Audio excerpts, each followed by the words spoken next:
La Bible dit dans le livre de 1 Thessaloniciens 5, verset 16, la version parole de vie. Parole de vie ou parole vivante? 1 Thessaloniciens 5, verset 16. La version, je crois que c'est parole de vie. Ou c'est PVV? PVV. PVV. PVV, parole vivante. Donne-moi juste le verset, rapidement. Non, parole vivante, parole vivante. Ok. Regardez ce qu'il dit. Il dit conservez en tout temps votre joie. Si on dit conserver, ça veut dire attention, tu peux la perdre. Hein? Alléluia, tu peux la perdre. Or, cette joie-là, tu dois la conserver jusqu'où? Jusque dans la maison de Dieu. Parce que la Bible dit, je suis dans la joie quand on me dit, allons dans la maison de Dieu. Et des fois, beaucoup de gens viennent dans la maison de Dieu sans la joie. Pourquoi? Le diable a tout pris. Donc, tu viens triste. Papa, si tu viens triste, tu ne fais pas le bonheur de Dieu. Tu peux être dans la présence de Dieu sans que Dieu te touche. Ça ne t'arrivera pas au nom de Jésus. Amen. Alléluia. Donc, il dit, écoute bien, il dit... Conservez en tout temps votre joie. Monte tes dents à ta soeur, ton frère. Alléluia. Parce que vraiment, depuis le début du culte, fais ce moment les dents. Voilà. Ensuite, verset 17. Regarde bien où je vais. Regarde bien. Que votre vie de prière aussi ne se relâche pas. Ça veut dire que la joie, garde-la. La vie de prière, garde-la aussi. Alléluia. Persévère dedans. C'est ce que ça veut dire. Regarde, c'est pas fini. Troisième chose sur laquelle tu dois persévérer. Dites merci à Dieu pour tout et en toutes circonstances. Ensuite, restez reconnaissant quoi qu'il arrive. Donc quoi qu'il arrive, sois joyeux. Quoi qu'il arrive, continue à prier. Amen. Quoi qu'il arrive, continue à dire merci. Amen. Regarde la suite. Voilà ce que Dieu attend de toi et de moi, parce que nous ne nous appartenons pas. On n'a pas à amener la mine qu'on veut. On n'a pas à amener l'attitude qu'on veut. Non. Dès que tu viens dans la présence de Dieu, il attend de toi que tu lui donnes la joie. Il attend de toi que tu lui dises merci. Il attend de toi que tu sois en communion continuelle avec lui. Pourquoi? Regarde la suite. Pourquoi? Regarde la suite. N'entravez pas. Ne bloquez pas. Ne fermez pas la porte à l'action du Saint-Esprit. Ça veut dire que ton attitude peut faire fuir l'esprit. L'esprit s'arrête. Quand tu arrêtes de te réjouir en Dieu, ça s'arrête. Il dit, ne l'empêchez pas de vous éclairer. Ne laissez pas son feu s'éteindre. Ça veut dire qu'il y a un feu qui est en toi. Et comment alimenter ce feu? La joie, la prière, l'action de grâce, la joie, la prière, l'action de grâce, la joie, la prière, l'action de grâce. Quoi qu'il arrive, la joie, la prière, l'action de grâce, la joie, la prière, l'action de grâce. Quoi qu'il arrive, que tu as envie, que tu n'as pas envie. Dis-moi amen. Amen. Que tu sois jeune, pas jeune, moins jeune, peu importe. Tu danses. Oh. Yeah.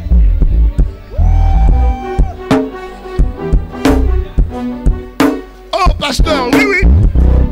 Je suis heureux. Oui. Oui. Oui. Voilà.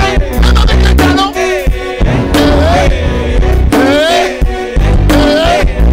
Acclame Dieu. Tu vas rentrer à la maison. Tu vas rentrer à la maison avec le chant. Tu penses que la maladie peut t'arrêter? Alléluia. Tu penses que les problèmes de manque peuvent t'arrêter? Tu es seulement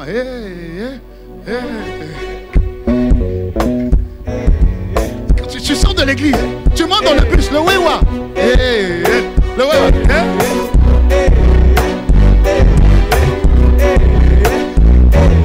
Alléluia. Que la bénédiction de Dieu vienne sur toi. Celle qui ne se fait suivre d'aucun chagrin vienne sur toi. Que tu brilles au milieu des ténèbres. Que tu illumines au milieu des ténèbres. Que cette grâce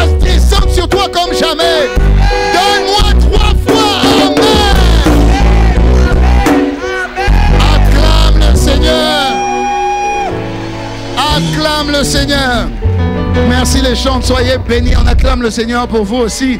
Continue d'acclamer le Seigneur et pendant que tu acclames le Seigneur, magnifique, magnifique, magnifique, magnifique, magnifique. Bienvenue dans la maison de Dieu. Il y a abondance de joie dans la maison de Dieu. Il y a abondance de paix dans la maison de Dieu. Tu n'es pas n'importe qui, tu es au bon endroit. C'est le bon moment pour toi. Alléluia. La tristesse ne va pas t'enchaîner. La pauvreté ne va pas t'enchaîner. Les soucis ne vont pas te bloquer. Tu es au bon endroit. Tu es au bon endroit. Tu es au bon endroit. Je dis tu es au bon endroit. La Bible dit que c'est la bénédiction de Dieu qui enrichit. Elle ne se fait suivre d'aucun chagrin. Je prie que cette parole vienne sur toi.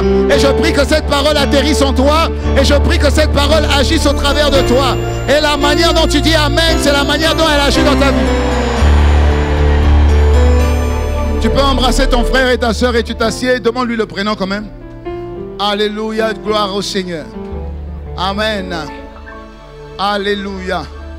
Gloire au Seigneur. Il faut qu'il y ait abondance de sourires dans la maison de Dieu. Dis-moi Amen.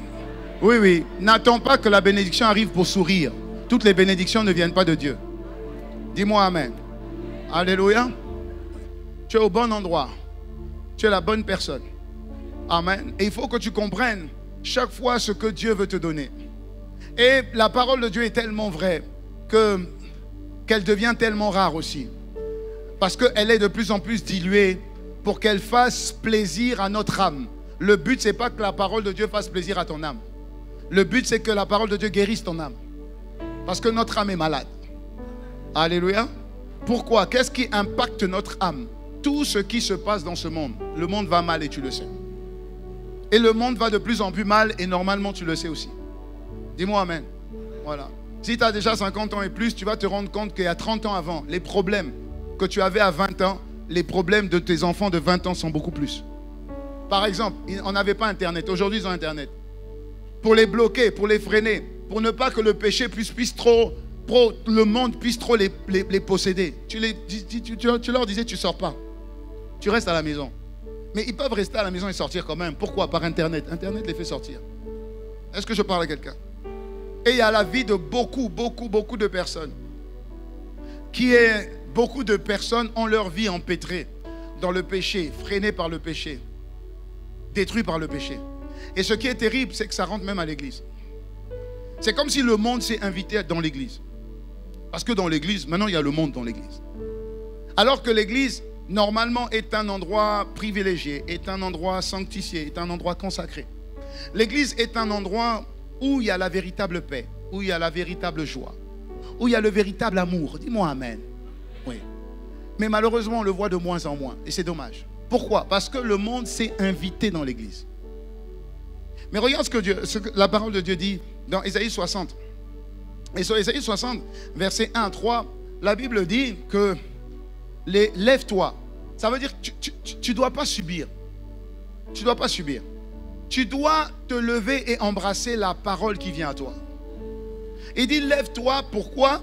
Lève-toi et brille. Pourquoi? Car ta lumière arrive. Et quand on parle de lumière, la Bible dit dans le livre de Jean que la parole de Dieu est la lumière des hommes.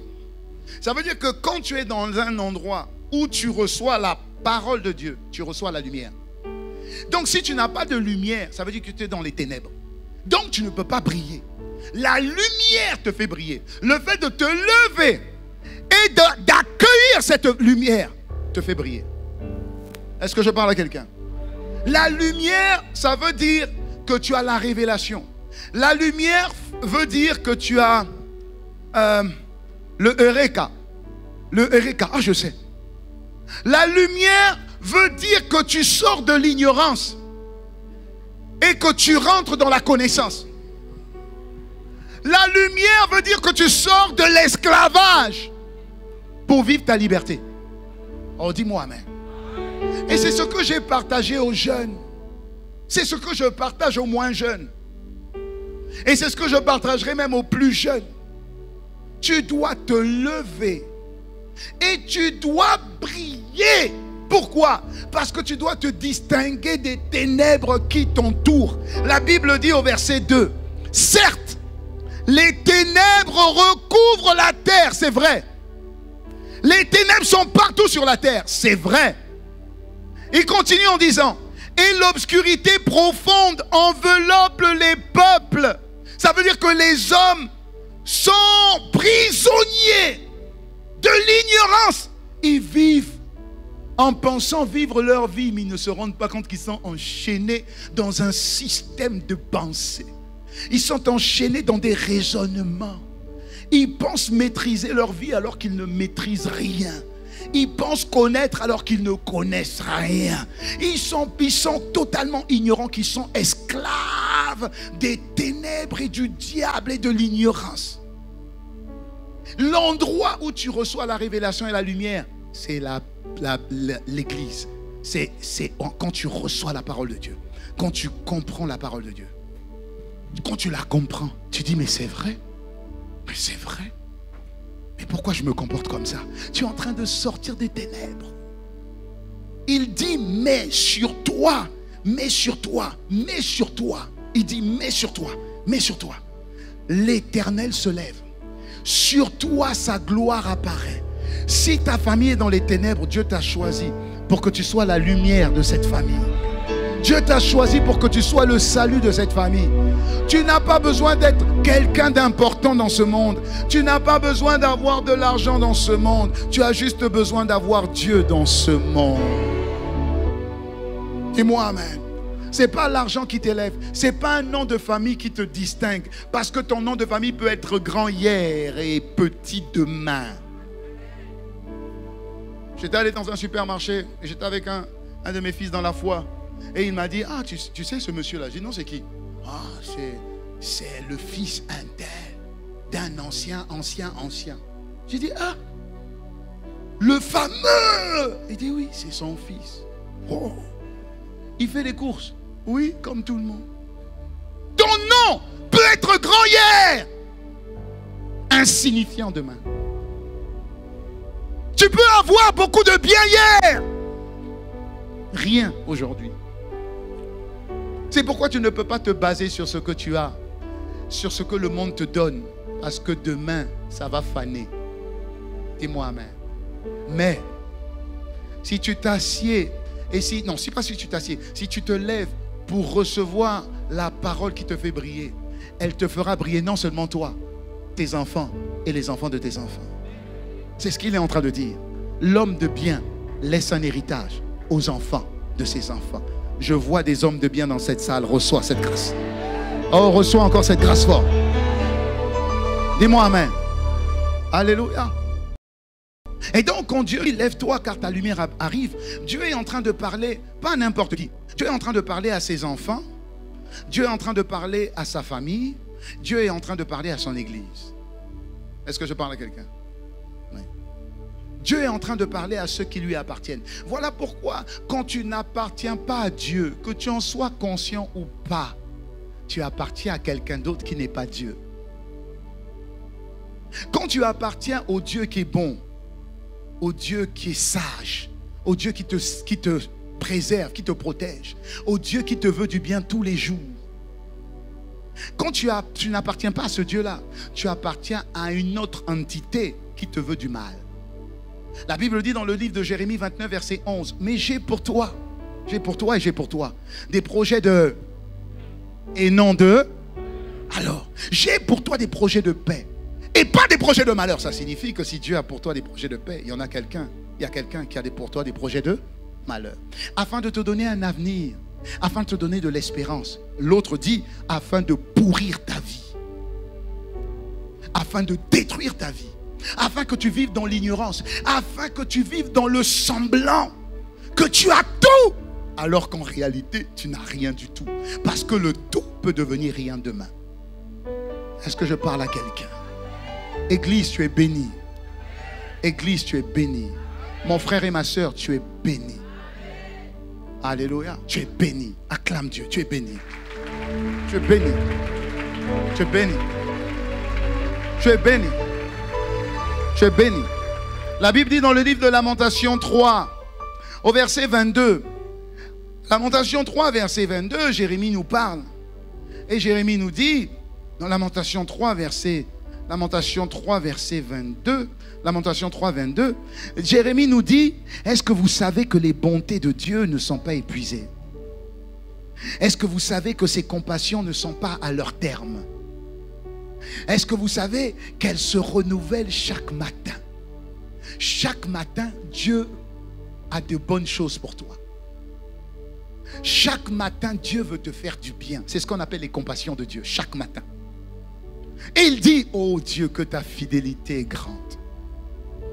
Comment ne pas être heureux avec Dieu? Pourquoi veux-tu que je sois triste ne serait-ce qu'une minute dans ma vie? Jamais. Je ne peux pas donner ne serait-ce qu'une minute au diable. Jamais, jamais, jamais.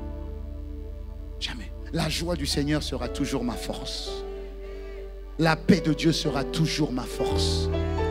Alléluia. La bonté de Dieu sera toujours mon espoir. Je ne peux pas être triste. Même si la tristesse vient frapper à ma porte, je ne peux pas, et je ne veux pas, et je ne serai pas triste. Dis-moi amen. Pourquoi? Pourquoi? Parce que Dieu a des promesses, et Dieu donne ses promesses à sa famille. Dieu donne ses promesses à son église. Dieu donne ses promesses à ses enfants. Pourquoi? Parce que Dieu veut que dans ce monde méchant, là où le péché abonde, que la grâce de Dieu surabonde. Donc Dieu veut que son église soit au-dessus des problèmes, au-dessus des combats. Même si je combats dans la victoire. Est-ce que je parle à quelqu'un? Donc Dieu est en train d'élaborer, est en train de construire une église conquérante, une église engageante, une église heureuse et épanouie, même au milieu des ténèbres. Est-ce que vous savez que même en période de guerre, il y a des gens qui s'enrichissent? Même pendant la guerre Ukraine-Russie, il y en a qui sont devenus riches. La guerre n'appauvrit pas tout le monde. Surtout pas les marchands d'armes. Donc là où les gens pleurent, il y en a qui se réjouissent. Parce que le malheur des uns fait le bonheur des autres. Ça veut dire que là où tu es en train de souffrir, sache que quelqu'un se réjouit. Mais quelqu'un ne va pas s'enrichir sur moi, jamais. Et Dieu, justement, est en train de dire à son église, je bâtirai mon église. Et les portes du séjour des morts ne pourront prévaloir contre elle. Il dit, je bâtirai mon église. Et les portes du séjour des morts ne pourront prévaloir contre elle. Ça veut dire, je suis en train d'élaborer mon église pour que la puissance de l'enfer soit nulle et sans effet sur elle. Alors, quelle est la stratégie de Dieu pour que tu sois bâti sur le roc, pour que tu sois engagé, pour que tu sois engageant, pour que tu sois conquérant, conquérante, pour que tu sois épanoui malgré les problèmes que tu vis autour de toi? Quelle est la stratégie de Dieu? La Bible donne cette stratégie dans Acte 2, verset 42. Acte 2, verset 42. Si quelqu'un me suit, me donne un bon amen. Agite les mains, s'il te plaît, si tu me suis. Ok. La Bible dit, il persévérait. 1, 2, 3. Est-ce qu'on peut dire ensemble? 1, 2, 3. C'est parti. Il persévérait dans l'enseignement des apôtres. 2. Ensuite, communion fraternelle. Ensuite, et ensuite, 4 choses. Dieu dit que par la persévérance dans l'enseignement que tu as le matin, dans la communion fraternelle que tu as ici, dans la fraction du pain, ça veut dire la Sainte Seine qu'on prend tous les soirs pendant les 40 jours de jeûne et prière. Et dans les prières, si tu persévères, tu vas vivre ce que Dieu t'a promis. Parce que dans Acte 10, versets 35 à 36, la Bible dit, Acte 10, 35, 36, n'abandonnez pas votre assurance, à laquelle est attachée une grande acte. Hébreu 10, 35, 36. Merci, Hébreu. Il dit, n'abandonnez pas votre assurance, à laquelle est attachée une grande rémunération. N'abandonnez donc pas votre assurance, à laquelle est attachée une grande rémunération. Verset 36. Vous avez besoin de persévérance, pour que, après avoir accompli la volonté de Dieu, quelle est la volonté de Dieu? enseignement des apôtres, fraction du pain, communion fraternelle, prière. Vous obteniez ce que Dieu vous a promis. Qu'est-ce qu'il m'a promis? La grâce surabondante. Que je brille au milieu des ténèbres. Dis-moi amen. Dis-moi amen. Alléluia. Est-ce que tu me suis? Acclame le Seigneur, on continue. Tu me suis? Ok. Alors sur les 4 points qu'il a donnés, il y a deux points fondamentaux. 2 points fondamentaux qui fera de toi et de l'église à laquelle tu appartiens une personne inarrêtable. Papa, on ne peut pas t'arrêter. Oh, dis-moi amen. On ne pourra pas t'arrêter. 2 points. Dans les 4, je prends 2 points. Le premier point, c'est la prière. Dis avec moi la prière. Pourquoi la prière? Parce qu'on a dit que la vie de prière ne doit pas se relâcher. C'est vrai, on a dit que la joie aussi ne peut pas se relâcher. C'est vrai. Mais la prière te donne quelque chose dans les temps où tout va mal. La prière te donne quelque chose. Je parle à quelqu'un? Les jeunes sont en feu là-bas. La prière te donne quelque chose. Regardons déjà dans Jacques 5, verset 16. La deuxième partie de la phrase. Jacques 5, verset 16. Jacques dit, la prière d'un homme juste est très puissante. Alors là où il y a beaucoup de mal, il faut beaucoup de puissance. La prière fervente du juste a une grande efficacité. Mais donne-moi ça plutôt dans la version peut-être parole de vie. Il dit, la prière d'un homme juste est très puissante. Prier libère la puissance. Mais quand tu es juste, ça veut dire quand tu marches par rapport à la parole de Dieu et que tu pries sur la base de ce que Dieu dit, alors ta prière devient très puissante. Et pourquoi tu as besoin de libérer une forte puissance? La Bible dit dans Luc 21, verset 36. Luc 21, verset 36. Second 21, la Bible dit, restez en éveil, ne dormez pas, priez en tout temps. Ok? Pourquoi? Afin d'avoir la force d'échapper, Luc 21, 36, afin d'avoir la force d'échapper à tous ces événements à venir, tous les moments difficiles qui viendront. Ça va venir, tu montes, tu descends, les moments difficiles viendront. Il dit, donc, pour traverser ces moments difficiles et ne pas couler, il faut prier. Et dans la prière, Dieu te donnera la force de tenir. Et même dans les moments difficiles, tu ne vas pas chuter. Beaucoup de gens abandonnent la foi dans les moments difficiles. Beaucoup de gens perdent le salut dans les moments difficiles. Beaucoup de gens se sont détournés de Jésus pendant le Covid. Beaucoup de gens ont perdu la foi, ont perdu la joie, ont perdu le service pendant le Covid. Le Covid les a refroidis. Le Covid les a fait des glaçons. Et le Covid les a fait exploser. Même quand l'église est revenue, ils n'avaient plus la force de revenir. Est-ce que je parle à quelqu'un? Donc la prière te télécharge. Voilà pourquoi nous sommes en 40 jours de jeûne et prière. Dis-moi amen. Et le samedi, pas le samedi prochain, mais le samedi d'après, nous aurons notre première veillée de réveil, d'effusion et de conquête. Dis-moi amen. Dis-moi amen. Non, tu vois, quand c'est la prière, on va encore venir prier. Pasteur, vraiment. Oui. Moi, je veux dormir. Mais tu as 7 jours pour dormir. Prends une journée. De 22h à 5h du matin. C'est pas grave. Si ton voisin n'est pas là, au moins toi tu seras là. Dis-moi amen. Parce que l'église a besoin de prier dans ces moments difficiles. Alléluia. Le code couleur, ça sera tout en blanc. Pour ceux qui peuvent. Tu vois, non? Tout en blanc. 22h, 5h. Priez seulement. Tu pourras t'allonger comme tu veux. Mais une salle en blanc comme la pureté. En blanc comme le signe de la pureté de l'esprit. Parce qu'on veut un réveil. On veut un réveil. On veut vivre le réveil et on veut être acteur de ce réveil. On veut être des Philippe. On veut être des Étienne. On n'a pas tous besoin d'être des apôtres Paul. On veut être des Timothée. On veut être des Tite. On veut être des Épaphras. Est-ce que je parle à quelqu'un? On veut être les petits gens qui travaillent à côté des grands, même si on n'en parle pas beaucoup. On veut être des Dorcas. Est-ce que je parle à quelqu'un? Ouais. Pourquoi? Parce que Dieu, en fait, veut éveiller une élite dans l'église. Parce que ce n'est pas l'église, toute l'église qui sera sauvée, malheureusement. C'est une élite dans l'église qui sera sauvée. Et cette élite a l'esprit de la prière. Ça, c'est un. Le deuxième point,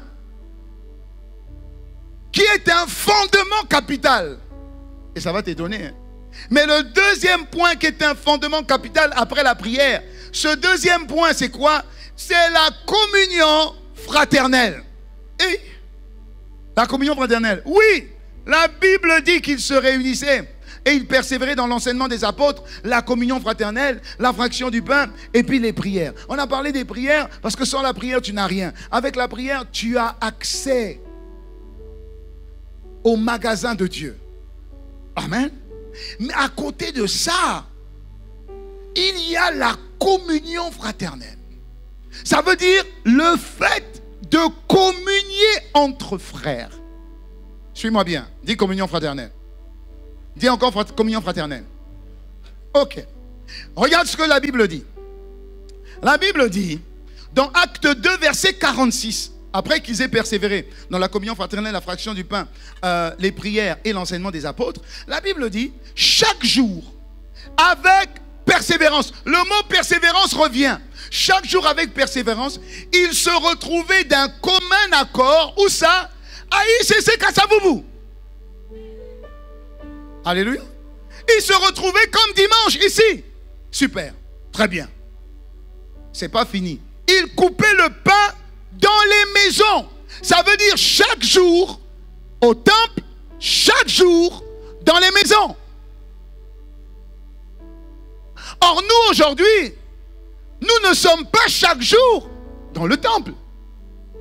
Au mieux, une fois dans la semaine. Au mieux, le dimanche. Mais pourquoi pas les autres jours? Les autres jours, je travaille. Ok? Est-ce que c'est mauvais? Non. Tu travailles, il n'y a pas de souci. Mais après le travail, tous les soirs, tu vas dormir où? À la maison.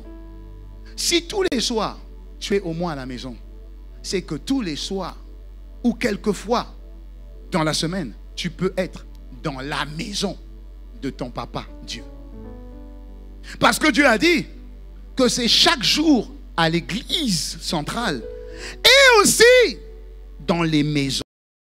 Ça veut dire qu'il y a grande maison qui est l'église comme ce matin et ça signifie qu'il y a la petite maison qui qu'on appelle église de maison dans les maisons. Et c'est ce qui fait que cette église-là, la Bible dit qu'elle est arrivée à une dimension où il n'y avait aucun pauvre, aucun malade. Aucun pauvre, aucun malade. Est-ce que vous pensez que ceux qui se retrouvaient dans les maisons et dans les églises ne travaillaient pas? Bien sûr qu'ils travaillaient. Mais bien sûr qu'ils travaillaient. Le fait de se retrouver à l'église, sauf dimanche matin, c'est parce que c'est dimanche matin, on ne travaille pas. Mais sinon, lundi soir, après le travail, tu rentres bien à la maison. Mardi, tu rentres bien à la maison. Mercredi, tu es à la maison. Jeudi, vendredi, tu es à la maison. Samedi, tu es à la maison. Même dimanche soir, tu es à la maison. Pourquoi tu es à la maison? Mais parce que tu considères que ta maison est la plateforme où repose ta famille. Je me trompe ou pas? Est-ce que je me trompe? Ça veut dire que ta résidence principale, c'est là où est ta famille.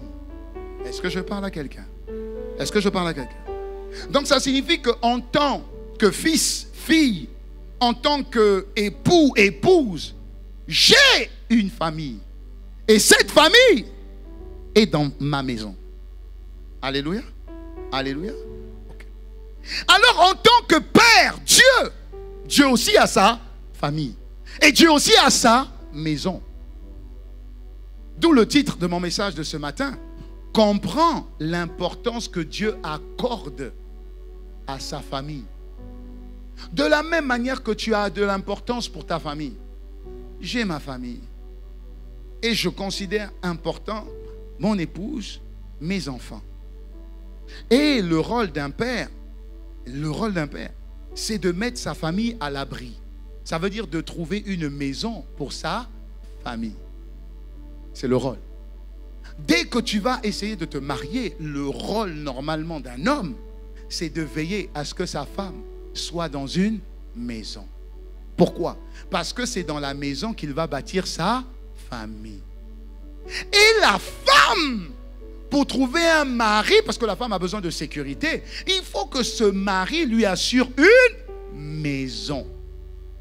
Et si ce mari lui assure une maison, la femme maintenant doit bâtir la maison avec sagesse.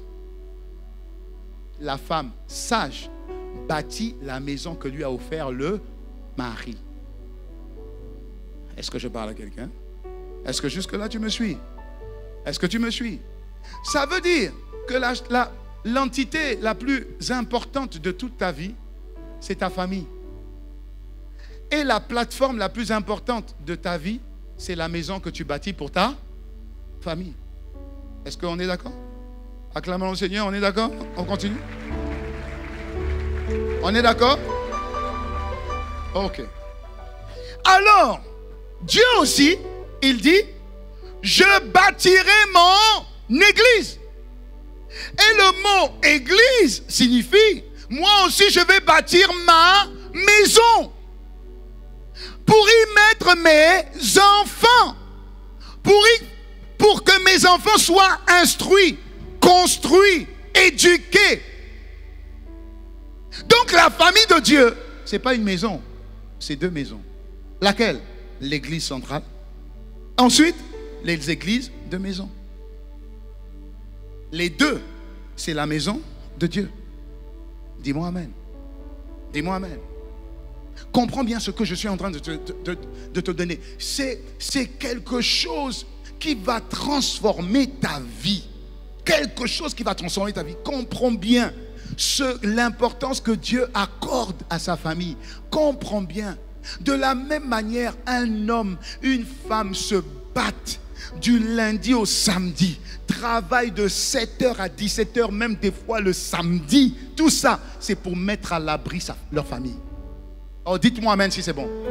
Dites-moi encore amen. La raison pour laquelle un homme se bat, c'est pour assurer le bien-être de son épouse et le futur de ses enfants. Je me bats pour que tout ce qu'on gagne fasse que mes enfants soient heureux. Je ne supporterai pas que mon enfant dit, tu vois, mon enfant dit, on amène, maman, papa, oui, je veux un bonbon. Tu dis non, pas le bonbon, c'est pas pour aujourd'hui, pas pour aujourd'hui. Demain, papa, je veux une glace. Non, pas pour aujourd'hui, pas pour aujourd'hui. Après demain, papa, je veux un vélo. Non, papa, le but c'est pas que tu dises non tout le temps. Le but à un moment donné, c'est pour que tu dises, vas-y. Même si après les bonbons, tu vas te brosser les dents. Mais juste le fait de voir l'enfant avec la glace partout, si tu es content, tu vois. Oh, papa, bijou, c'est pas grave, tu es content. Pourquoi? Parce que tu as fait plaisir. Parce que ton argent sert pour le bien de ta famille, n'est-ce pas? Mais ton enfant qui dit, je voudrais faire des études, je voudrais faire des études d'ingénieur, il n'y a pas d'argent. Je voudrais aller en voyage, il n'y a pas d'argent. Je suis fatigué de manger le foufou. Est-ce qu'à un moment donné, je peux manger, je ne sais pas, hein, quelque chose, je ne sais pas. Est-ce que je peux manger quelque chose de différent? Il n'y a pas d'argent. Est-ce que je peux avoir un yaourt? C'est trop cher. Est-ce que je peux avoir tel basket? Il n'y a pas assez. On se bat pour voir le sourire dans la vie de nos enfants. On se bat pour que, quand son anniversaire arrive, tout ce qu'il a demandé là, tu vois, tu as tellement mis du temps à faire le papier cadeau. Lui, il s'en fout du papier cadeau. Et puis il regarde. Il dit, waouh, papa, waouh. Le sourire là, ça vaut tous les millions. N'est-ce pas? Un père, une mère qui n'arrive pas à avoir ce sourire dans la vie de ses enfants n'est pas un père heureux. Donc si toi et moi on se bat pour notre famille, regarde comment Dieu lui aussi peut se battre pour sa famille. Alors un jour on vient voir Jésus. Les gens viennent voir Jésus et disent à Jésus, Jésus, ta mère, tes frères te cherchent, hein? Ok. Dans Luc 8, verset 21, on lui dit, ta mère, tes frères sont dehors, ils désirent te voir. Jésus, maman Marie est dehors. Jude est dehors. Il désire te voir. Verset 21. Mais il répondit. Jésus est terrible. Hein? Luc 8, verset 20-21. Suivez-moi la vidéo là. Luc 8, verset 20-21. Mais il répondit, ma mère, mes frères, ce sont ceux qui écoutent la parole de Dieu et ceux qui la mettent en pratique. Les gens auraient dit, blasphème, hein? T'as qu'une seule mère ici. Jésus dit, ma mère, mes frères, c'est pas ma famille biologique.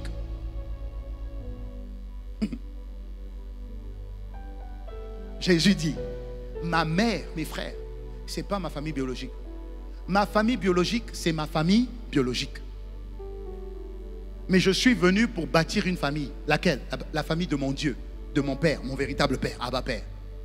Et donc, cette famille-là est plus importante. C'est pas que je néglige ma mère et mes frères. J'ai toujours été un enfant modèle. Un enfant modèle pour mon beau-père Joseph et pour ma mère Marie. J'ai toujours été un enfant modèle. J'ai toujours été un grand frère modèle. Mais je reconnais les priorités.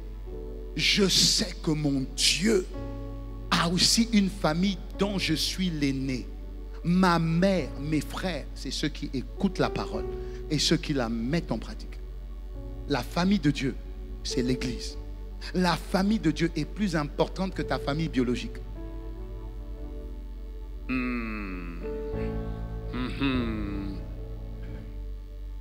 Alléluia. Est-ce que Dieu dit qu'il faut négliger tes parents? Non, puisque la Bible dit honore ton père et ta mère, afin que tu vives longtemps. Alléluia. Dieu est juste en train de te dire, comme tu maîtrises mieux tes relations fraternelles biologiques, comprends que moi aussi j'ai une famille. Et moi, ma famille, elle n'est pas biologique, elle est spirituelle. Donc de la même manière que tu comprends l'importance de ton petit frère, de ta grande sœur, de ton père et de ta mère, même si tu fais 2,10 mètres, comme Kevin Durant, il fait 2,10 mètres, sa mère doit faire 1,58 m. Elle est petite comme ça. Quand elle dit, hey Kevin, il dit, oui maman. Assieds-toi là. Oui maman. Pourquoi? Parce que Kevin, au-delà de ses 2,10 mètres, reconnaît l'importance et l'autorité de sa mère, même si elle a 1,58 m. On respecte sa mère. On obéit à son père. On soutient ses frères. On soutient ses sœurs. Et ça, naturellement, on le sait. Ça, naturellement, on maîtrise. Ça, naturellement, on comprend. Surtout en Afrique. Dis-moi amen. Parce qu'en Afrique, papa, surtout en Afrique, papa, je viens chez toi. Normalement, hein, à l'époque, c'était comme ça. Je viens chez toi à l'heure de la nourriture. Papa, quand il y en a pour 1, il y en a pour 10. Hein? Mangeons seulement. Alléluia. Mangeons seulement. Ça, c'est la qualité. Ça, c'est le côté africain. Parce que le côté africain a quand même préservé ce côté très famille. Alléluia. Papa, j'ai vécu, je ne sais pas, 30 ans en Europe. Hein. Quand tu viens chez quelqu'un, papa, il y a 3 poulets, on est 3. 3 morceaux. Donc, ils vont te dire, on peut te dire, bon, voilà. Bon, nous, on va déjeuner. On va déjeuner, nous. Vous vouliez me dire quelque chose? Tu es venu me voir? Oui? C'est à quel propos? Parce que nous, on va passer à table. Tu veux quoi? Tu peux revenir après le déjeuner, si tu veux. Si c'est chez nous, oh papa, fais une place, viens, Yaka, hein, Fanda, Tolia. C'est bon? C'est bon, ça rentre. C'est bon, ça rentre. Nous on mange. Nous on mange. Hein?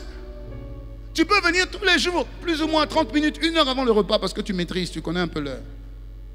Fais ça en Afrique, fais ça en Europe, tu vas voir. Fais ça en Europe. 1 fois c'est bon, 2 fois c'est bon, 3 fois il va te dire en face. Ça ne te dérange pas de venir toujours à l'heure du dîner ou du déjeuner, non? Ça ne te dérange pas?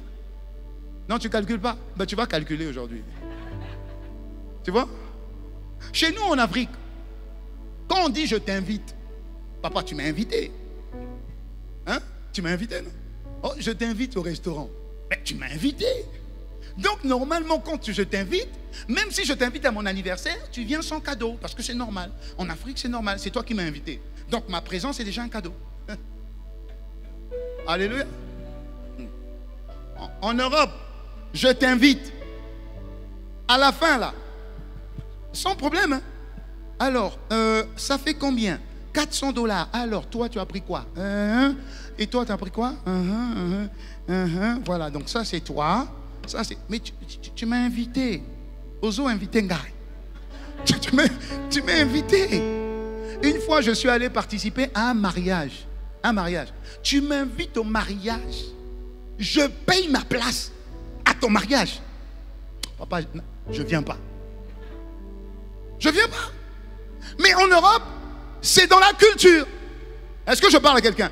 Parce qu'en Europe, famille, c'est le frère du même sang, la sœur du même sang, mon papa et ma maman. Chez nous, frère et sœur, c'est qui? Oh non, c'est mon frère. Non, lequel? Enfin, lequel? Non, en fait,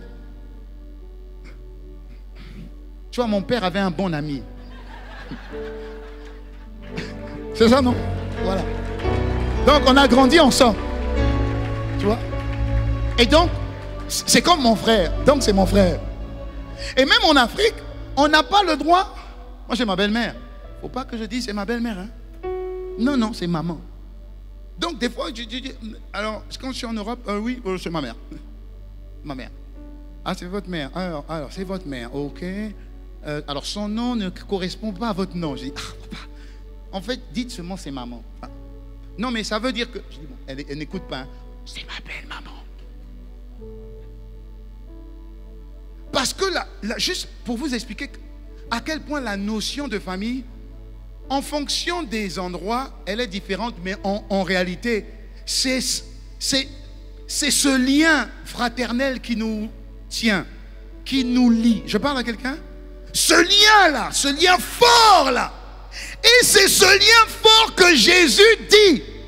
Ma mère, mes frères, c'est ceux qui écoutent ma parole. Ça veut dire que Jésus est en train de dire, bien que je sois né de Marie, et bien que j'ai des demi-frères et des demi-sœurs, la priorité, c'est d'abord ma famille spirituelle. Parce que c'est avec ma famille spirituelle que je passerai l'éternité. Ma famille naturelle, je l'ai que pour 15 ans, 20 ans, 30 ans, 50 ans, 60 ans. Mais ma famille spirituelle, je l'ai pour l'éternité. Donc je suis là pour bâtir la famille de mon père et engendrer des petits frères et des petites sœurs. Dis-moi un bon amen. Dis-moi un bon amen. Donc, ce que je suis en train de dire ici, c'est que Dieu, en parlant de famille, est en train de parler de deux types. Enfin, sa famille est divisée en deux. Moitié église et l'autre complément église de maison. Ça signifie que tu peux faire partie de la famille de Dieu en acceptant Jésus sans aimer la famille de Dieu. Tu peux faire partie de la famille de Dieu. Alléluia. Qui a Jésus dans son cœur? Voilà.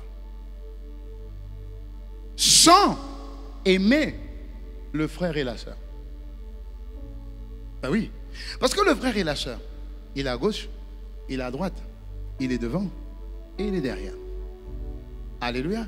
Et ce frère-là, Dieu dit, plus vous passez du temps ensemble, plus vos liens fraternels sont forts, comme en famille. On peut s'engueuler et puis on s'embrasse. Pourquoi? Mais on se connaît, on a joué ensemble, on avait pipi ensemble au lit, tout ce que tu veux. On se connaît, tu vois. On est frères, quoi. Je l'aime tel qu'il est. Le problème avec la famille de Dieu, c'est que je ne l'aime pas tel qu'il est. Ah non. Il doit être comme moi, sinon je ne l'aime pas. Et puis, je n'ai pas envie de passer de temps avec lui. Et puis, quand on se retrouve, on n'est pas à la maison. Où? On est au cinéma. On arrive. On arrive, hein? Comment il s'appelle? L'accueil. Merci. L'accueil. Viens ici, dis. Là, tiens, vite, vite, monte. Saute. Oh, tu es jeune là. Oh, voilà. Voilà.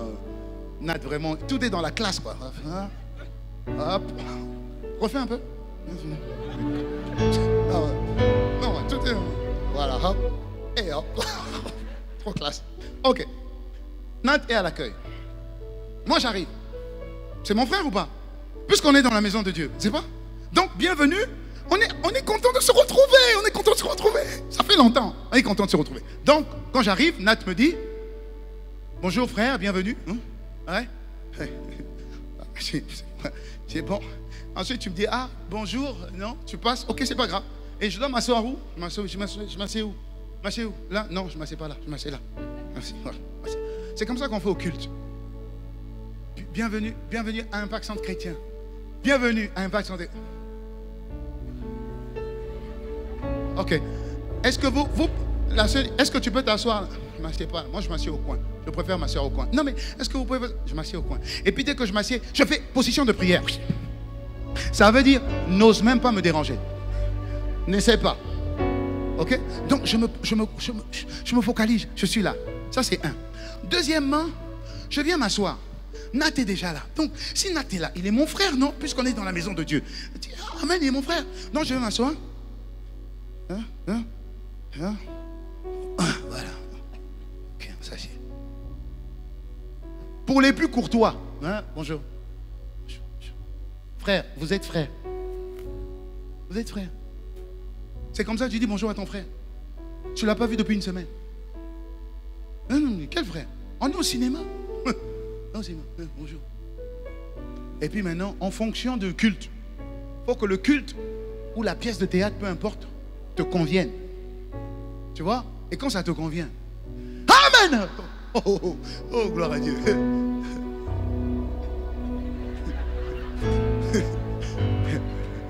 Amen. Tu vois? Si tu es un dimanche où tu es chaud, tu vois, non? Tu te lèves, ouais, amen! Oh, pasteur! Oh, pasteur! Oh! Et puis à la fin, à la fin, j'ai un rendez-vous. Pardon. Et puis papa, c'est ton frère. C'est ton frère. Quand tu viens ici, c'est bienvenue à la maison de Dieu. Comment tu vas? Ça fait longtemps. Tu es content? On te voit. Ah non,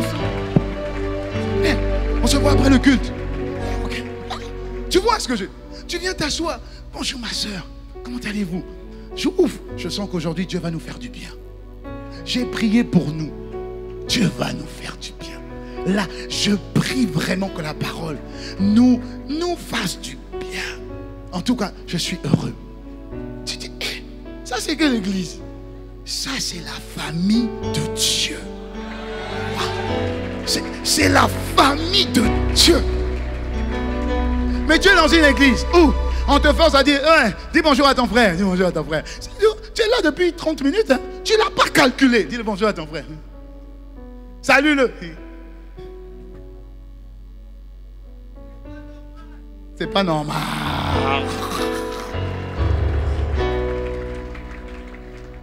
Écoute, tu fais ça. Tu fais ça. Ensuite, tu pars. C'est fini, hein? Tu as pris ton truc. Tu es parti. Tu n'as pas dit au revoir. Écoute, est-ce qu'un mari peut aller travailler sans dire à sa femme, chérie, je suis parti? Pourtant, elle sait qu'il part. S'il fait ça, sa femme va dire quoi? Dis oui. Tu es où? Je suis parti. Mais tu ne m'as pas dit que tu partais. Chérie, ça fait 5 ans que je travaille. Tu connais mon emploi du temps par cœur. J'ai besoin de te dire tous les matins que je pars. Oui. Oui.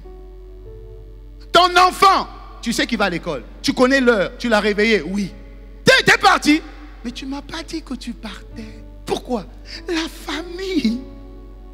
La famille. Tu vas te lever. Tu ne vas pas lui dire que tu pars. Pourquoi? C'est quoi ça?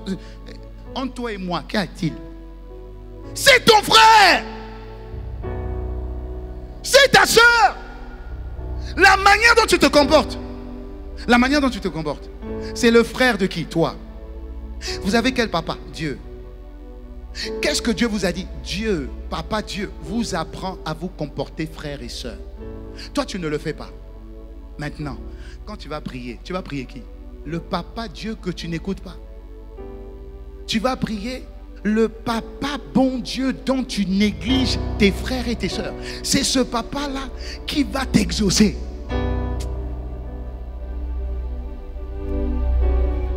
Ce papa.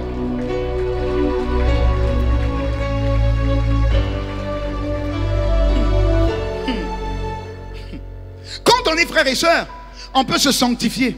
Quand on est frères et sœurs, on peut se sacrifier. Quand on est frères et sœurs, on peut se défendre. Je me rappelle, je suis sorti un jour avec mon frère et nous étions en train de marcher et on a vu un couple qui était en train de se battre. Moi, avec mon cœur bon samaritain, j'ai même pas réfléchi. Je suis allé voir le monsieur. Écoutez, c'est pas bon, ne frappez pas les dames, c'est pas correct. Le monsieur s'est mis, mais quoi, ça dit que toi tu viens qui? Toi t'es quoi? T'es chinois, t'es japonais, t'es coréen? Toi c'est quoi? Toi c'est qui? C'est quoi? En fait, c'est quoi ton problème? Il a commencé à me bousculer. Mon petit frère a jailli. Petit frère, 4 ans de moins, il a jailli. Il a dit non, ne touchez pas mon frère, ne touche pas mon frère. Le gars a fait ça. Bah! Mon frère a fait comme ça. Et puis il est revenu. Et puis il a dit, je vous dis seulement, ne touchez pas mon frère. Quand il a répondu comme ça, le monsieur a demandé pardon. Pardon. Pardon. J'ai vu mon petit frère venir sauter, prendre des coups pour son grand frère. Pourquoi? C'est mon frère. C'est mon frère. Est-ce qu'il attendait de là que maintenant je lui donne de l'argent? Non! Il n'attendait même pas de merci. Pourquoi? C'est mon frère. Pourquoi? C'est mon rôle. C'est mon rôle. C'est mon rôle de soutenir. C'est mon rôle de me sacrifier. C'est mon rôle de le défendre. C'est mon rôle de l'aider. Même quand j'étais dans le monde, là, c'est toujours mon petit frère qui me dépannait. Il prend l'argent, il me dépanne. Il prend l'argent, il me dépanne. Il ne m'a jamais dit, rembourse-moi. Mais pourquoi c'est mon frère? C'est normal. Mon argent est son argent. C'est mon frère. Oh, mais dis, c'est du lourd. C'est mon frère. C'est pas ça? Ok. Je vous ai dit la semaine dernière qu'on a perdu un frère ici, non? Charles. Orphelin. Habite à Pacadjouma. Pas d'argent. Rien. Pas de famille. À la rigueur, une seule sœur qu'on a découvert. C'est tout. Donc, en réalité, sa seule famille, c'était l'église. Prix pour la morgue, et tout ce que vous voulez. 1250 $. Alors, pour qu'on puisse donner, aïe, aïe, aïe, aïe, aïe. Hein? On est obligé de dire, s'il vous plaît, le frère Charles, vous vous rappelez, c'était un frère, il était comme si, tout le monde connaît Charles, on ne peut pas dire qu'on ne connaît pas. Papa, donne même 10 $, maman. 20 $, 40 $. Pourquoi? C'est ton frère en Christ. Jusqu'à aujourd'hui, c'est l'église qui a donné. Chacun là. On était 4 à donner, 4. Ou si je donne, non, ne mets pas le nom, ne mets pas le nom. Pourquoi tu ne mets pas le nom? J'ai un groupe. Nous avons un groupe. Vous connaissez les groupes africains de la famille? Il y a même des gens que tu ne connais pas. Mais tu ne sais pas, mais tu sais. Toi c'est qui? Je suis ton oncle. Hein? Claire? Ah, ok. Mais il est ce nom dedans. Et dans ce groupe-là, alors, l'oncle paternel de la grand-mère est mort. Oh. Cotisation. Tu es obligé de donner. Hein. Tu es dans le groupe. Et quand tu es dans le groupe, à un moment donné, puis on dit pas mise à jour des cotisations. Un tel temps. Un tel temps. Donc tu es dans le groupe, tout le monde sait que tu ne donnes pas. Juste pour avoir la paix dans la famille, même si tu n'aimes pas, donne. Après, c'est pas fini. Hein? Le petit cousin se marie. Ah, à un moment donné, j'ai dit à ma mère, maman, il y a trop de morts. C'est pas normal. Il y a trop de morts. Et puis celui qui est mort là, je ne le connais pas. Ma mère dit, c'est la famille, mon fils. C'est la famille. Tu dois donner. Pourquoi? Parce que c'est la famille. Que je suis d'accord, je ne suis pas d'accord, je donne. Que je suis d'accord, je ne suis pas d'accord pour la cotisation du mariage, je... Pourquoi? C'est là. Voilà. Maintenant, Christ. Dis-moi, quelle est la dernière cotisation que tu as faite pour un frère ou une sœur que tu ne connais pas? Pourtant qui est ton frère. Pourtant qui est ta soeur. on est obligé de mobiliser. Mobiliser. Alors on n'en parle même pas à l'église. Ça serait grave. Alors on mobilise dans les groupes. Un tel se marie, donner, chaque groupe, donner. On est obligé de faire le mendiant. Mais Dieu est en train de pleurer. Dieu pleure parce que pour Dieu, c'est la famille. C'est la famille. C'est la famille. Au mariage, pourquoi je vais venir? Je vais venir, je ne le connais pas. Mais c'est la famille. C'est la famille. Tu n'es pas obligé de le connaître. Dieu le connaît. Et puis ça sera l'occasion de connaître ton frère. Nous on est 11 dans la famille, 9 garçons. Et on n'a que des Biabatantou. Biabatantou, 9 garçons. Donc papa, Biabatantou, t'en as un. Alors à un moment donné, des fois sur Facebook, je dis Biabatantou Elohim. Hein? Je sais que Biabatantou c'est la famille. Après je dis, toi c'est qui? Mais comme je sais que c'est Biabatantou, forcément c'est la famille. Rien que par le nom. Elle n'a pas besoin de forcer. Je lui dois aide, soutien financier. Pourquoi? Elle porte le nom Biabatantou. C'est à que nous qui portons ce nom. Je dois l'aider. Ok. Est-ce que tu sais que ton frère qui est juste à côté porte aussi ton nom de famille? Christ. Christ. Oh Église, acclame le Seigneur. Acclame le Seigneur. Acclame le Seigneur. Acclame le Seigneur. Acclame le Seigneur. Dis-moi Amen. Si ce que ton frère et ta soeur naturelle vit et que ça l'affecte, ça t'affecte. Si ton frère, ça ne va pas dans le mariage, ça va te faire mal. Si ta soeur, dans son mariage, elle n'arrive pas à enfanter, ça va te faire mal. Si ton frère n'arrive pas à avoir du travail, souffre, ça va te faire mal. Voilà pourquoi même pour l'aider, tu prends ses enfants chez toi. C'est pas ça? Non mais dis-moi, c'est pas ça. Alors. Donc Dieu est en train, Jésus est en train de nous dire, ma mère, mes frères là, c'est ceux qui écoutent ma parole. Mais en fait il est en train de dire, de la même manière que tu te comportes naturellement, sans te forcer, avec ta famille naturelle, que tu le veuilles ou pas, le droit de famille veut que, à combien plus forte raison la famille de celui qui t'a sauvé. Et la grâce que tu as avec Dieu.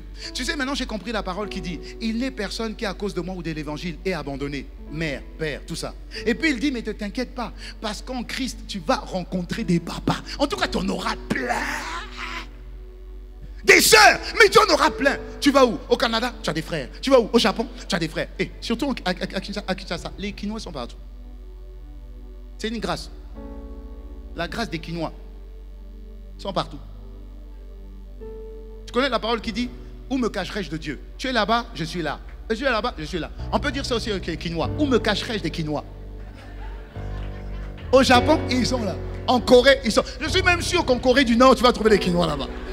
Oh, mais acclame le Seigneur. Acclame Dieu. Dis-moi Amen. Donc mon frère, ma soeur là. Mon frère, ma soeur. C'est Nathanaël, haïtien. De sang, si tu veux, haïtien. Marié à une quinoise.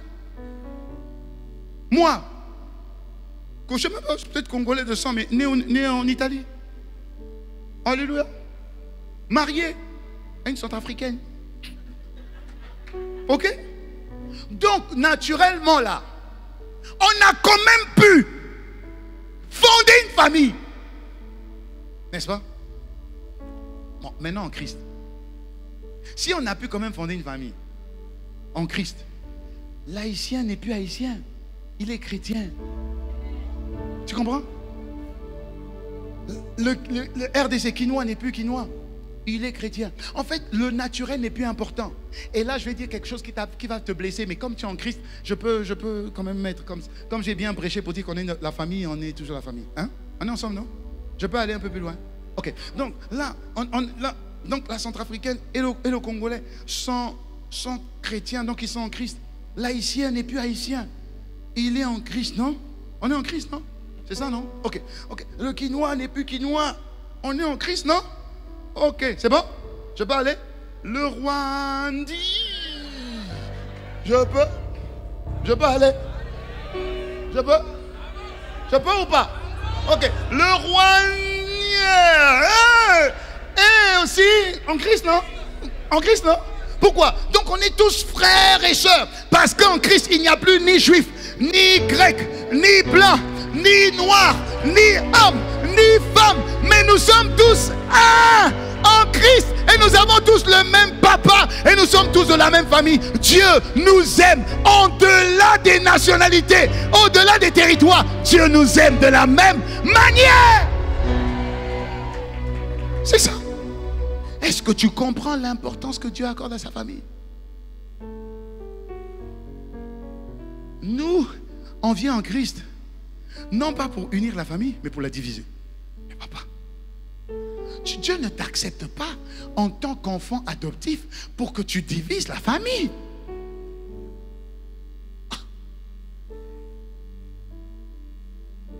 Je connais, c'est pourquoi j'aime beaucoup les orphelinats. Dieu va nous permettre d'avoir notre propre orphelinat. Oui. Oui. Parce que dans les orphelinats, les enfants viennent détruits.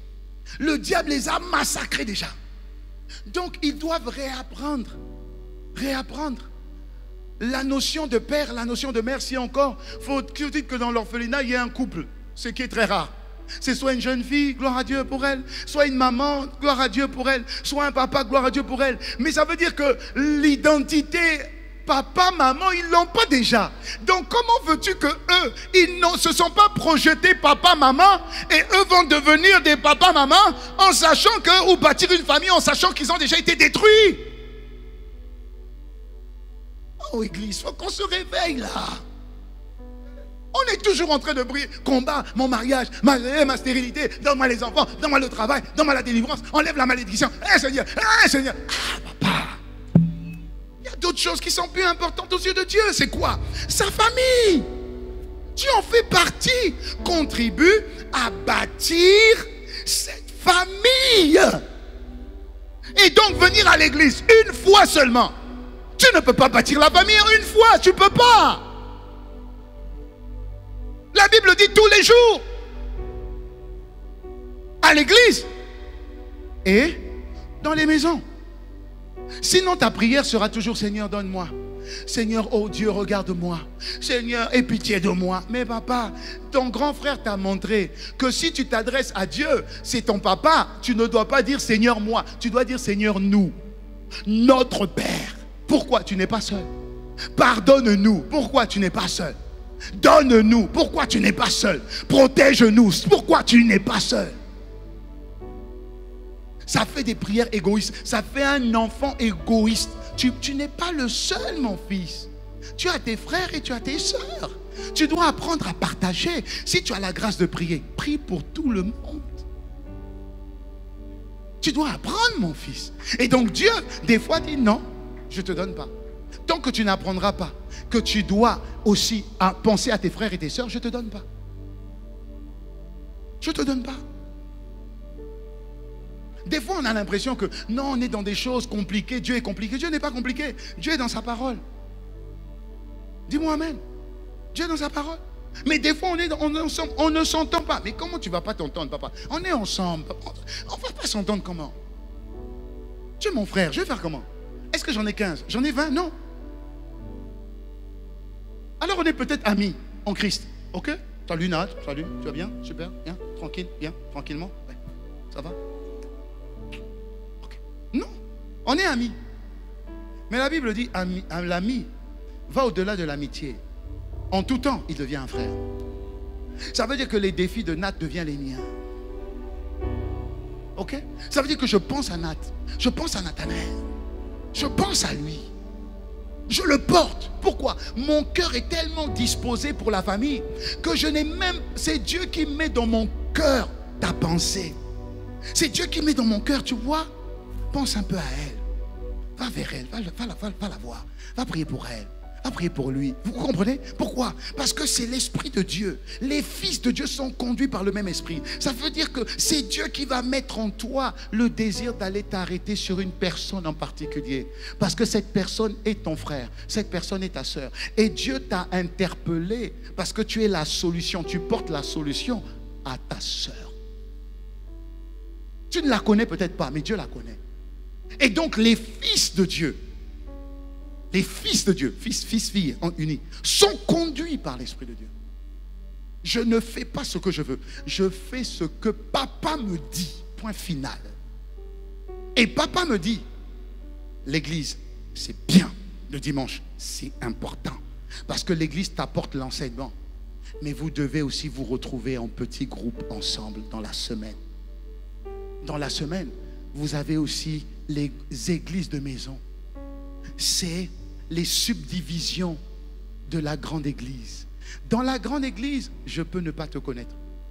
Parce que je ne connais pas tout le monde. Même mon père, quand on était 11 là, il dit Daniel, non. Jean-Philippe, non. Et puis sa femme dit, toi aussi, c'est Michel. Michel, ouais, bon Michel, t'as compris, t'es mon fils, viens seulement. Tu vois, mon père était comme ça. Bon, il en a tellement. Bon, maintenant, un pasteur qui a 2000 personnes. Ce qui est terrible, c'est que tous les enfants connaissent le pasteur. Bonjour, pasteur! Et puis moi, je dis, bonjour, ma fille! Et puis, je ne te regarde pas dans les yeux parce que tu sauras que là, je ne sais pas du tout qui tu es. Après, je dis, oh, comment tu vas? Ça va? Oui, ça va, pasteur. Ça va, pasteur. Vraiment. Et puis, je dis, mais tu es à l'église depuis... Tu es où? Je suis à l'église. Ah bon, ok. Et tu es à l'église depuis longtemps? Oui, 3 ans. Et oh. Ok. Tu vois? Mais c'est évident que l'enfant connaisse papa. Mais l'enfant attend que papa aussi le connaisse. Mais comment papa peut connaître tous ses enfants? Comment? Si ses enfants obéissent en étant dans des petites cellules. Parce que dans les petites cellules, 10, avec un bon système de remontée d'informations, je peux connaître tout le monde. Tout le monde. J'ai entendu le témoignage d'une église en Inde. Ils sont 350 000. Ils ont 5 cultes dimanche. 5 cultes dimanche. Dis-moi Amen. Dis, on va arriver. Je ne sais même pas s'il y en a un. Bon, on va arriver. 5 cultes dimanche. Vous savez ce qu'ils font? Ils font à manger. C'est ceux qui nous ont inspirés à faire maintenant, à préparer juste une petite collation le matin pour ceux qui viennent au culte de 8 heures.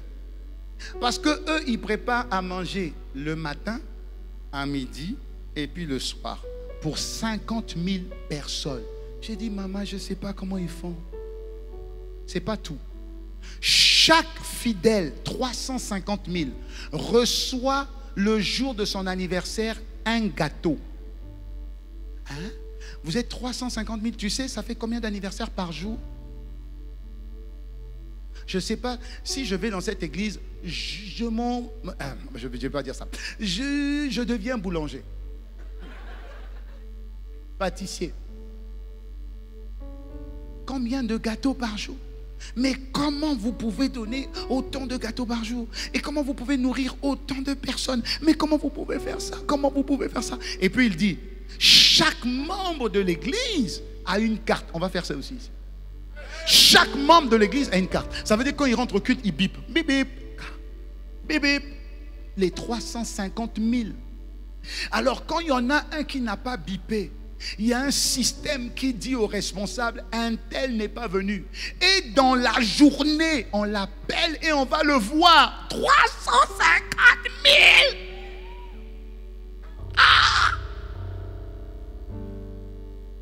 Seigneur. Alors la question que je me suis posée, tout le monde s'est posé cette question. Mais il trouve l'argent où? Mais comme papa pourvoit, celui qui s'occupe de la famille, papa injecte l'argent. Je dis, oh Seigneur, Même si j'ai 10% de la grâce, on sera 35 000. Dis Amen. Dis Amen. Alléluia. Mais encore, et c'est quoi leur force? Les cellules de maison. Ils se réunissent la semaine. Ils se réunissent une fois au mois, si ce n'est 2 fois au mois.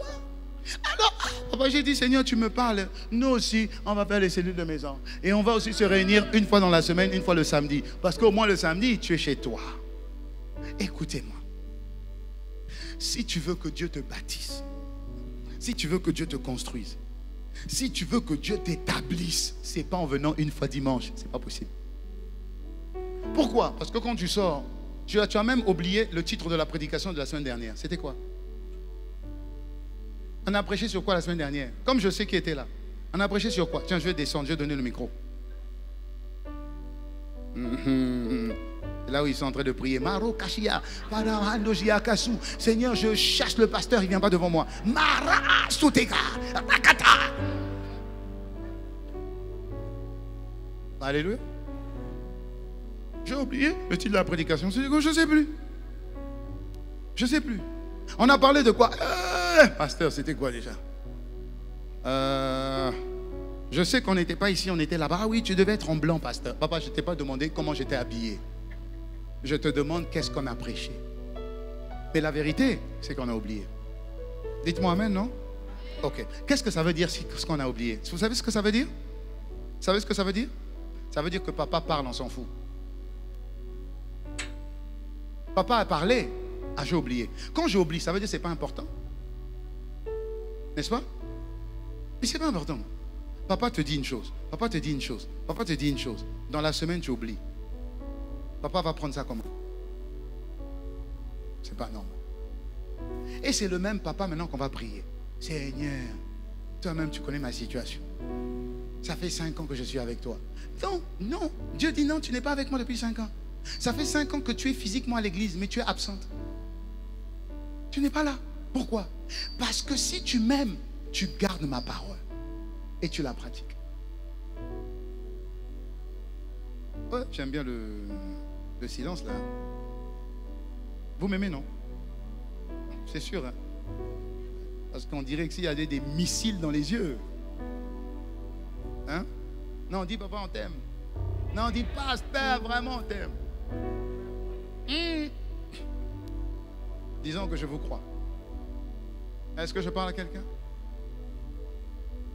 Tu peux être une grande église, mais d'enfants. Une grande église, hein? Mais d'enfants. Comme la maternelle.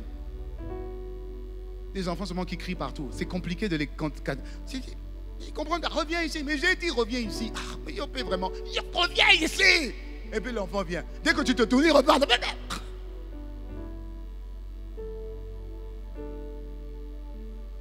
Dieu a dit à Pierre, Pierre, tu m'aimes? Il dit, oh, mais toi aussi, tu sais que je t'aime. Oh, tu sais que je t'aime. C'est moi qui suis capable de prendre une épée coupée là. Moi, je suis capable de tuer pour toi. Je tue pour toi.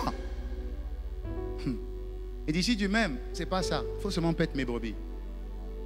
Après, il dit, Pierre, tu m'aimes? Il dit, oh Seigneur, de toutes les personnes qui étaient dans la barque, il n'y a que moi qui ai marché sur l'eau. Tu vois un peu le sacrifice que j'ai fait? Dieu dit, c'est pas ça l'amour, je te dis. C'est pas tout ce que tu penses faire là, c'est pas ça qui est l'amour. Tu m'aimes? Fais mes brebis. Après, il dit, Pierre, tu m'aimes? Il dit, ah Dieu, vraiment. Pierre, tu m'aimes? Tu dis, ah Seigneur, toi aussi. Ah, toi aussi. Seigneur. Il dit, toi-même, tu sais. Il dit, oui, oui. Il dit, oui, oui. Fais mes brebis. Ça veut dire que Dieu prend soin. Ça veut dire prends soin de tes frères et de tes sœurs. Alléluia. Prends soin. Prends des nouvelles. Dieu est en train de nous faire grandir. Vous voyez même visiblement, vous savez que Dieu est en train de nous faire grandir. Ça veut dire que plus l'église va grandir, plus tu vas être seul. Oui. Parce que quand tu es dans une grande église, ceux au moins qui se connaissent, les gens se connaissent, ça va. Mais tu viens d'arriver, tu aimes la parole, tu aimes la louange, mais tu connais personne.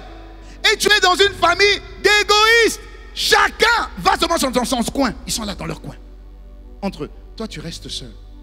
Tu ne vas pas tenir, même si tu aimes l'église, même si tu aimes la parole, même si tu aimes la louange, tu ne tiendras pas. Parce que l'église est grande et tu es seul. Et donc, personne ne connaît tes problèmes. Quand tu souffres, là, personne ne te connaît. Donc, venir dimanche, ce n'est pas suffisant. De venir dimanche, c'est être instruit à la même parole. Avoir la même instruction. Maintenant, dans la cellule, c'est maintenant appliquer ça à notre vie. Poser des questions. Et c'est là où on est en groupe de 10 que l'on peut dire, tu as du potentiel.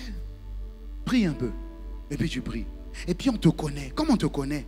On te soutient. Comment on te soutient? Tu te maries, on est là. Alléluia. Tu as des défis, on est là. Et quand c'est trop difficile, on peut remonter directement au pasteur. C'est plus simple.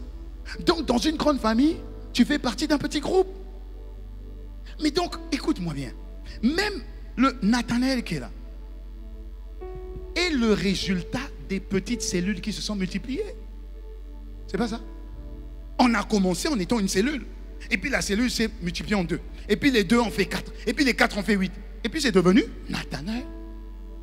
Il s'est devenu un corps. Donc le corps de Christ est composé des petites cellules de maison. Dieu va nous donner 5000 personnes. Dieu va nous donner 10 000 personnes. Dieu va nous donner 15 000 personnes. Mais il faut que les 35 000 personnes se sentent comme à la maison. Quand ils se rassemblent tous, on sait qu'on est notre groupe de 20. On est ensemble, tout va bien. Et on sait que quand on a un besoin, ça remontera très vite.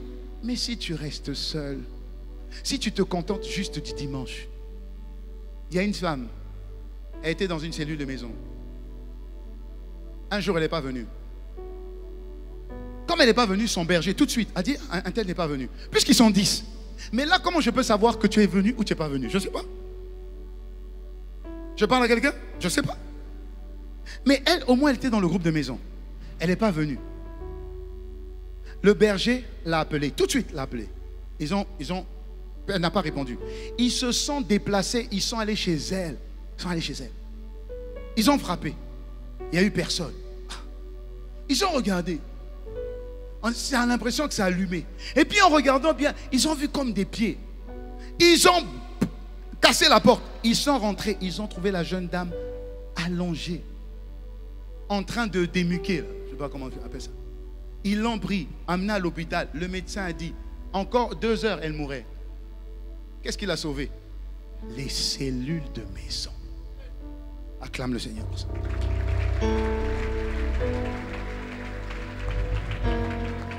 Est-ce que je parle à quelqu'un? Est-ce que je parle à quelqu'un?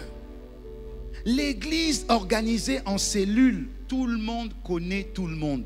Même si on est 35 000, tout le monde connaît tout le monde. Les églises de maison, ce ne sont pas des groupes de prière.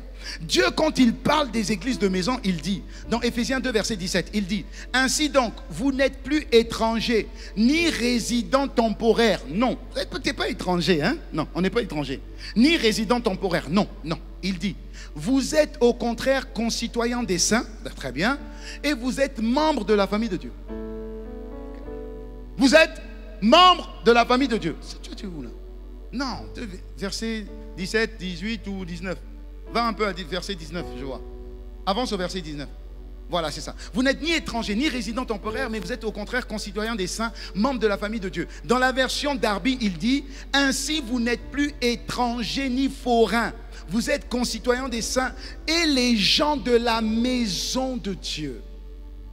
Nous sommes de la même maison, que je le veuille ou pas, Nat, on est frères. Tu comprends ce que je veux dire? Que je le veuille ou pas, mes problèmes sont tes problèmes. Et tes problèmes sont mes problèmes. Que tu le veuilles ou pas. Devant Dieu, tu es mon frère. Devant Dieu, tu es même plus mon frère que mon frère de sang. Écoutez-moi bien.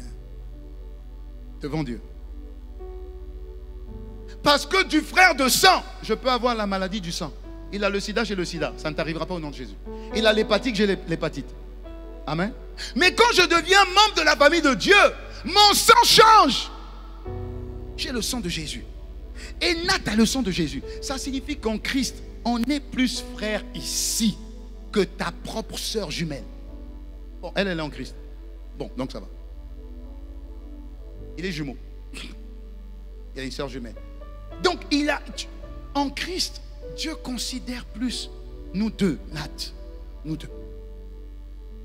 En Christ. Donc, regarde bien ton frère et ta sœur. C'est ton frère. Tu vois, non? C'est ta grande sœur. C'est ta grande sœur. Fais aïe. Fais oh. C'est les retrouvailles ce matin. Eh, ça fait longtemps. Oh. Oh, mais dites amen. Acclamez le Seigneur. Acclamez le Seigneur. Acclamez le Seigneur. Les chants commençaient à monter. La Bible dit, vous savez, on vient à l'église, n'est-ce pas? Le mot église dans la Bible apparaît 72 fois. Le mot temple apparaît 176 fois. Okay. Le mot famille, maison, apparaît 1800 fois. La Bible parle d'une famille.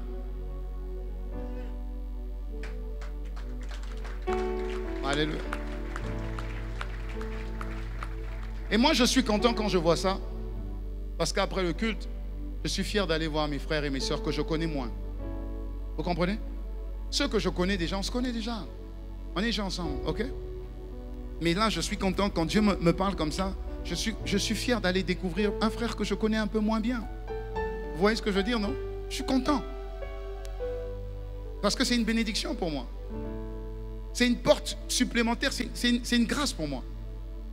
Et des fois, tu ne vas jamais te rendre compte. Peut-être que tu cherches une solution. Mais la solution, elle est dans la vie de ton frère. Elle est là, la solution. Elle est là, la solution. Et les Juifs ont compris ça. Tu vois? Les Juifs ont compris ça. Moi, je ne sais pas. Je ne sais pas ce que tu fais. Par exemple, je ne sais pas. Tu as peut-être un salon de coiffure, ok? Ou tu as un salon d'esthétique, par exemple. Un salon d'esthétique. Pourquoi tu veux que j'aille donner mon argent ailleurs alors que mon frère a le salon? Non, ça va pas. Ou bien, non? J'entends pas. Oh, j'entends pas. Alors tu as un salon. Écoute, je dis, ben écoute, dorénavant, c'est comme ça que font les Juifs. Il dit dorénavant, vous voulez faire les ongles, les cheveux, tout ça, hein? Tout le monde à votre salon. Et ça fait que, écoutez-moi bien, les Juifs ont compris ça, hein? Ça fait que tu fais un business aujourd'hui, là, tu montes une affaire, à l'instant même, tu as 2000 clients. C'est pas ça? 2000 clients. Oui, c'est fort. Donc, ça ne veut pas dire que c'est notre soeur qui aura juste le salon. Non, une autre personne peut avoir le salon. Et puis une autre personne peut avoir le salon. Mais c'est une bonne chose. Parce qu'elles vont se concurrencer dans le bon sens. Ça va empêcher la personne qui a le monopole, parce que celui qui a le monopole donne en général toujours des services médiocres. Parce que de toute manière, il n'y a pas mieux. Mais le fait d'avoir quelqu'un qui fait telle chose, moi je fais la même chose. Mais ça, déjà le prix va baisser et le service va augmenter. Mais tant mieux. Dis-moi amen. Dans quelques semaines, on va faire le salon des entrepreneurs ici. Ça veut dire que je dois savoir qui fait quoi. Comme ça, si j'ai besoin d'aller mettre mon argent quelque part, je préfère mettre mon argent chez toi parce que je sais que toi, tu vas mettre l'argent dans la maison de papa. Merci. Oh, dis-moi amen. Et c'est comme ça que la Bible dit, Malachie 3, verset 10. Je n'avais jamais compris ça. Malachie 3, verset 10. Apportez dans la maison du trésor. Il dit maison. Toutes vos dîmes. Apportez dans la maison du trésor. Quelle est la maison? Mais c'est notre maison. Ah, dis-moi amen. Dis-moi amen. Donc, beaucoup de gens ont besoin d'une famille. Beaucoup de gens n'ont pas besoin d'une église. Il y a tellement d'églises à Kinshasa, il y en a pléthore. Mais beaucoup de gens cherchent une famille. Parce que c'est dans la famille que tu as l'hospitalité. Parce que c'est dans la famille que tu as les personnes qui t'accueille et qui te transforme. La Bible dit, je vais finir avec ces deux versets. Dans Luc 15, verset 7, la Bible dit, je vous le dis, c'est la même chose. Quand un seul pécheur change sa vie, Dieu est dans la joie. Pourquoi? Mais parce que tu étais en dehors de la famille. Maintenant, tu reçois Jésus. Mais Dieu est content parce que ça fait un membre supplémentaire dans la famille. Et plus on est nombreux, plus on est fort. La Bible dit, sa joie est plus grande que pour 99 justes qui n'ont pas besoin de changer d'attitude. Donc ce que Dieu veut et ce que Dieu désire, c'est que nous soyons à l'église et qu'en semaine, nous soyons dans la petite église. La grande église nous donne l'autorité. Parce que là où deux, si un en chasse 1000, deux en chasse 10 000. La petite église nous transforme d'enfants pour devenir fils. C'est dans la petite église que j'aiguise mes talents, qu'on me connaît. C'est dans la petite église qu'on m'exerce. C'est dans la petite église que je deviens, selon Romains 8, verset 19, que le monde attend avec un ardent désir la révélation des fils. Je deviens un fils de Dieu dans une église de maison, pas l'église centrale. Dis-moi amen. Dis-moi amen. Maintenant, quand tu vas te lever, puisqu'on a fini, la Bible dit que celui qui entend ma parole et qui la met en pratique, celui-là vraiment m'aime. À la fin du culte, vous avez la possibilité soit de vous renseigner, parce qu'il y a déjà environ 30, il y en a combien? 20 églises de maison aujourd'hui. Et on n'en a pas encore assez, parce que j'ai demandé à Dieu, je dis Seigneur, donne-nous 250 églises de maison avant la fin décembre. Et normalement, tu aurais dû acclamer. Normalement, à ce moment-là, tu dois acclamer. Normalement, à ce moment-là, tu dois. Parce que plus vous avez des églises de maison, plus vous êtes forts. Alléluia. Oui. Donc, tu as la possibilité de t'inscrire dans une église de maison parce qu'il faut toujours mettre en pratique la parole. Quand tu vas sortir sur la grande allée, là où il y a le gazon, tu vas voir des gens, tes frères qui sont en chasuble jaune. Tu as la possibilité de savoir, ah, je suis à Kassavoubou, quel côté? Ah, ici, ah, j'habite à côté. Ok, je vais déjà commencer à aller dans le groupe de maison. Parce que chaque membre de l'église doit appartenir à une église de maison. Chaque membre de l'église principale doit être membre d'une église de maison. Chaque membre. Et on va travailler pour avoir des cartes. Pour que chaque membre de l'église ait sa carte. Et sa carte. C'est une bénédiction. C'est une bénédiction. Une église puissante change le pays. Vous savez ça? Une église puissante change le pays. On change le pays par en bas. On ne change pas le pays par en haut. Plus on monte, plus on est seul. C'est en bas où il y a du monde.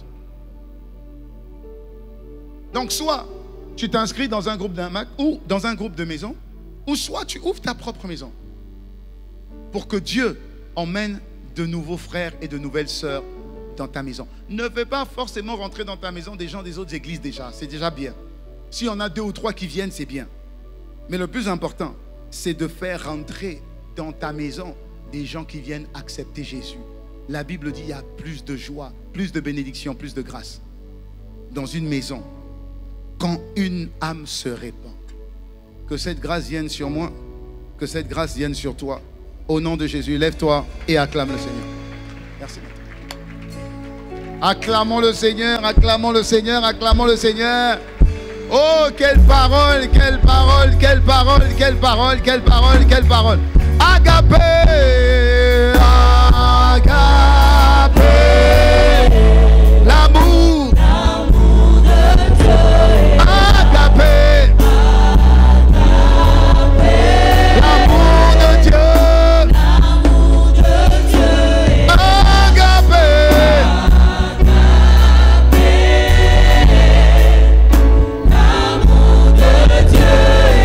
agapé,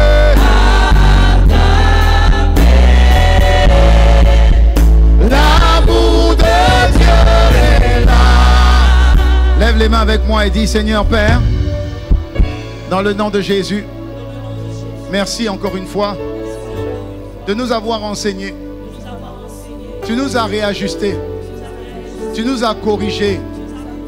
Ça faisait mal, Mais c'est vrai. Et tu as raison. Alors aide-moi. Avec mon frère, avec ma soeur, que je négligeais, que je méprisais, que je ne connaissais pas. Je ne prêtais pas attention à lui. Je ne prêtais pas attention à elle. Mais Seigneur, tu m'as donné une belle et une grande famille dont tu es le Père.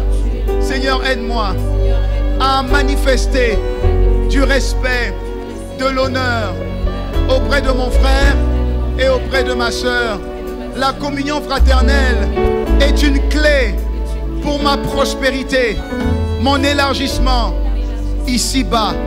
Oh Seigneur, merci, merci. Je ne suis pas seul. Je ne suis pas seul. La solution que j'attendais, la réponse aux prières que j'attendais est certainement mon frère et ma soeur. Seigneur, aide-moi, aide-moi, aide-moi, aide-moi. Seigneur, je prends la résolution et j'ai besoin de ton aide. Seigneur, je suis et je dois être membre de la petite église. Je suis déjà membre de la grande église. J'ai des actions à poser. Et je dois être membre de la petite église. Parce que j'ai aussi des actions à poser. Seigneur, aide-moi. Ne fais pas de moi un auditeur oublieux. Je refuse de faire partie de ceux qui entendent et qui ne pratiquent pas. Non, Seigneur. Non, Seigneur. Non, Seigneur. Dès maintenant, change-moi. Incline mon cœur à obéir et à pratiquer. Élève la voix au nom de Jésus toi-même. Amen. Élève la voix toi-même. Élève la voix. Agapé. L'amour de Dieu. L'amour de Dieu est là. Agapé. L'amour de Dieu. L'amour de Dieu est là. Avant que nous puissions clôturer, à la fin de chaque enseignement, Dieu permet à celui qui est là, qui n'est pas encore membre de la famille de Dieu, celui qui veut accepter Jésus, il peut le faire. Devenir un enfant adoptif de Dieu, c'est très simple. Il faut juste recevoir Jésus dans son cœur, c'est tout. Et pour ça, il te faut faire 3 choses très simples. Ça ne dépend ni de celui qui est à gauche, ni de celui qui est à droite, mais ça dépend de toi-même. Alors si tu veux recevoir Jésus et faire partie de sa famille, c'est la meilleure des décisions que tu peux prendre. Tu vas faire 3 choses. La première chose, c'est que tu vas prendre ta main droite et tu vas la mettre sur le cœur pour celui qui veut faire partie de la famille de Dieu. Je répète, si tu ne fais pas partie de la famille de Dieu, ça veut dire que tu fais partie d'une autre famille qui n'est pas Dieu. Si tu n'es pas avec Dieu, ça veut dire que tu es avec quelqu'un d'autre qui te veut du mal, parce que Dieu te veut du bien. C'est important, c'est une décision personnelle et personne ne peut t'influencer si ce n'est toi-même. Mais je te dis simplement la vérité, si tu n'es pas avec Dieu, c'est que tu es contre Dieu. Si tu ne bâtis pas avec lui, c'est que tu détruis. Mais tu peux changer ça maintenant. Comment? Tu mets juste ta main droite sur ton cœur. Deuxièmement, tu lèves ta main droite. Non, tu lèves ta main gauche plutôt. La main droite sur le cœur, tu lèves la main gauche. Et troisième chose, tu répètes après moi les yeux fermés, tu répètes après moi. Et tu dis, après moi, dis, Seigneur Père. L'Église peut le dire également. Seigneur Père, me voici devant toi. J'ai entendu ta parole et je te dis merci parce que j'étais ignorant de tout ce que tu as expliqué. Tu as une famille et tu lui accordes de l'importance. Je négligeais cette famille. J'en faisais même pas partie. Mais je me rends compte que si je refuse d'appartenir à la famille de Dieu, j'appartiens à la famille de l'ennemi. Alors aujourd'hui, ma main sur le cœur signifie Seigneur, je te reçois dans ma vie et je te reçois dans mon cœur comme mon sauveur. Seigneur, ma main gauche levée, ça signifie prends-moi par la main.